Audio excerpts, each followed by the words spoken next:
South India's #1 travel brand. You know you are special when you're with GT Holidays. Supreme Mobiles in Samsung Days 24-month no cost EMI up to 12,000 upgrade offer. Welcome to Galatta Plus. In this video review episode, we're going to be talking about Prithviraj Sukumaran's Empiron, the sequel to Lucifer. The film stars Mohanlal as always, and it aims for the sky but doesn't quite get there. The globe-trotting imagination is epic, but despite good performances, the film does not connect at a human emotional level.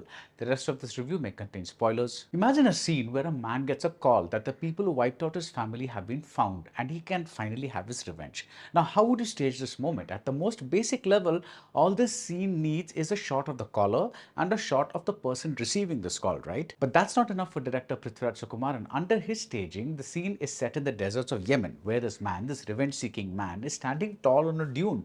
He's looking at 3 black cars whose wheels are sending the sand flying in slow motion. He gets the call, he gets the news, and then he gets to save a little girl, just like he was saved as a little boy. The opening of the scene is epic. The ending is meant to be intimate. Multiply this feel over 3 hours and you get Empuraan. This sequel to Lucifer, written again by Murali Gopy, is not a movie, it's a kind of mission statement. It's Prithviraj making an announcement that Malayalam cinema is not just the quaint little human stories that we like to applaud. This story is rooted in Kerala politics, and yet it has offshoots to northern Iraq, the MI6 headquarters in London, the 2002 violence in Gujarat, Chinese satellites and triad gangsters, and the idea of Indian nationhood. Early in the film, a Muslim man and a Hindu woman wish each other well. Allah aapko salamat rakhe, the Muslim man says.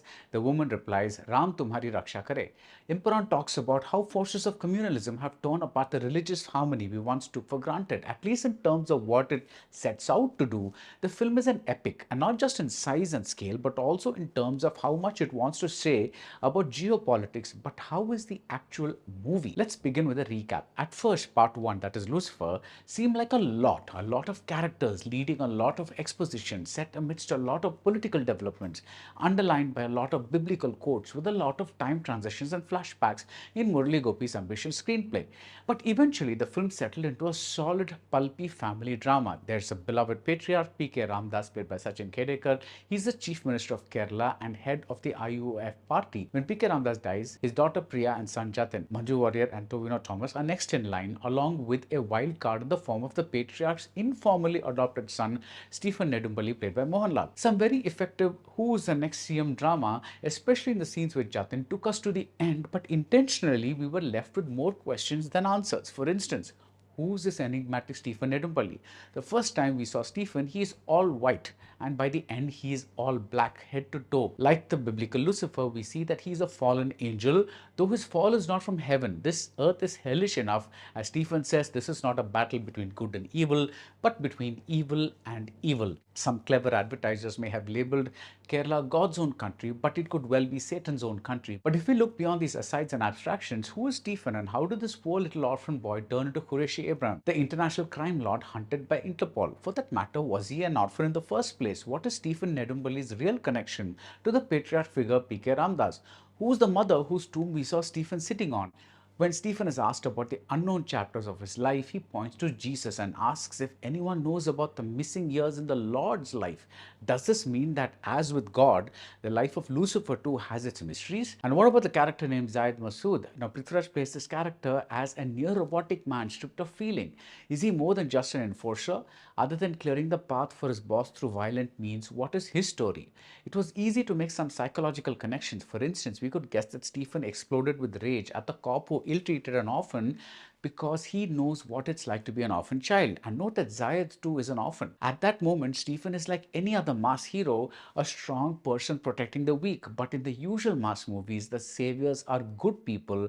Well, Stephen is the first to admit that he comes in shades of grey. In Emperor, set 5 years after the events of Lucifer, the all-black angel rises again. We also see him in half black, half white, a black shirt over a spotless mundu.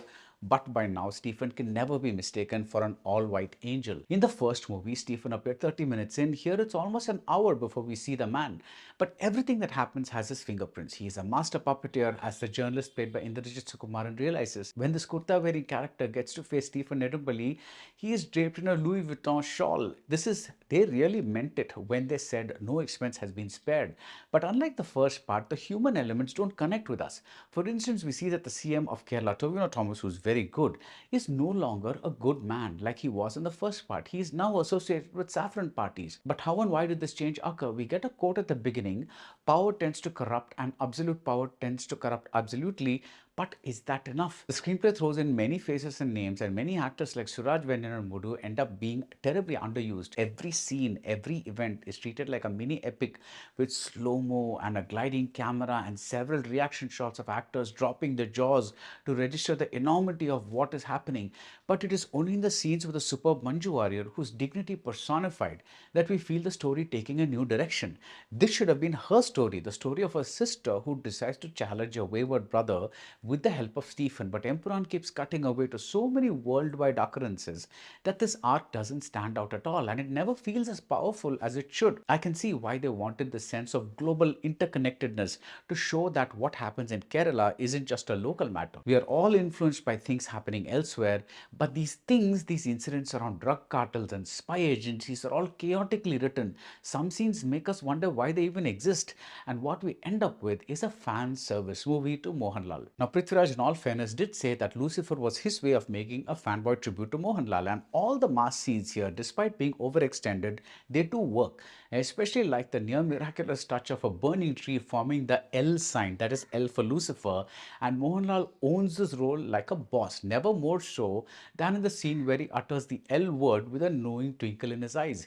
He's acting to his co-star as well as to his audience. But the second part of a movie has to be much more than a fanboy tribute. It needs emotional resonance. We get Zayed Masood's backstory, but it is very generic. At one point, Stephen tells Zayed, "Rahmat se jo khush wo khuda, badla se jo khush wo insan." He's essentially saying that kindness and compassion are for the gods, but we are mere men. We need revenge. It's a fantastic masala moment that shapes character through dialogue.